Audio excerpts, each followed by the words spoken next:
What's up, fuckers? It's tea time. It seems the cheater-in-chief skeletons are tumbling out of the closet like it's National Coming Out Day. I hope they look like Jack Skellington from A Nightmare Before Christmas, though. All festive and little Santa hats. I mean, it's only fitting since this is technically One Pump Trump's Nightmare Before Christmas.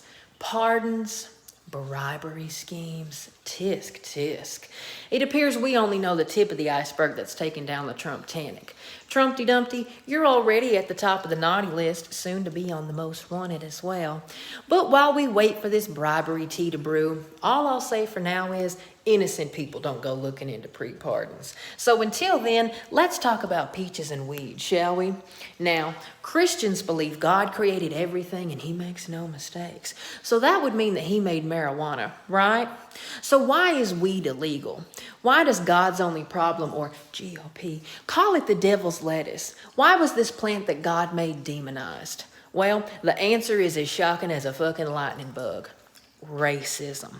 Well, touch my testicles on Sunday. Who would have thought Republicans would twist God's word to meet their own agenda? Marijuana wasn't always illegal. Since the dawn of civilization, cannabis has been an invaluable source for the production of textiles, paper, food, and fuel materials. As early as the 1800s, there were no federal restrictions on the sale or possession of cannabis in the U.S. Hemp fiber from the plant was used to make clothes, paper, and rope. It was used medicinally, but as a recreational drug, it wasn't that widespread, unfortunately. Since the 1830s, Anglo-Americans and Europeans have known about marijuana's medicinal benefits, probably even longer than that. During that time, research showed that cannabis extracts could ease cholera symptoms during the cholera pandemic. Now, I wonder what election the Republicans said the Democrats were trying to steal during that hoax pandemic. Who knows? By the late 19th century, Americans and Europeans could buy cannabis extracts in pharmacies and doctors' offices to help with stomach aches, migraines, inflammation, insomnia, decrease seizures, and alleviate pain without causing physical dependence. Seems like a great solution to an ongoing opioid crisis, but that has nothing to do with Big Pharma trying to block legalization.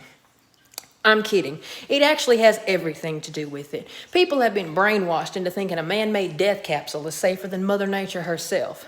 2018 data shows that every day 128 people in the United States die after overdosing on opioids. But the trillion-dollar pharmaceutical industry isn't in the business of curing people. Much like the trillion-dollar oil industry isn't in the business of curing the planet. And it's already been proven cannabis offers a much cleaner and more economic fuel. And don't even get me started on how alcohol is legal but weed isn't. I'll just say excessive alcohol use is responsible for more than 95,000 deaths in the United States each year. But Jesus, turn water into wine. Mama's got to get her drink on. Yeah, but his daddy invented weeds. I have several seats, 3 sheets to the wind. Cannabis was widely grown in the United States for fabric during the mid-19th century. But despite that, and all the medicinal benefits, the attitudes toward my friend Mary Jane started to shift around the time of the 1910 Mexican Revolution. With the arrival of Mexican immigrants came the practice of smoking Mary Jane recreationally. I'll tell you what, I would have opened those borders far and wide because someone with weed is a friend indeed. Within about 15 years, cannabis was growing almost everywhere along the Texas border and was advertised openly at drugstores. Some even shipped it by mail to customers in other states. I'd be as loyal as the dumbest Trump supporter to these businesses. Platinum member, bitch. The immigrant pilgrims brought some death and disease. We rewrote fucking history for them. The friendly Mexican immigrants brought some bomb-ass marijuana. And well, the racist law enforcement view of marijuana was shaped by the fact that it was initially connected to brown people from Mexico. Police in Texas border towns demonized the plant. They claimed that marijuana incited violent crimes and gave its users superhuman strength. Tits on Christ. I smoke weed every day and I'm still as weak as Trump's election fraud claims. Good Lord.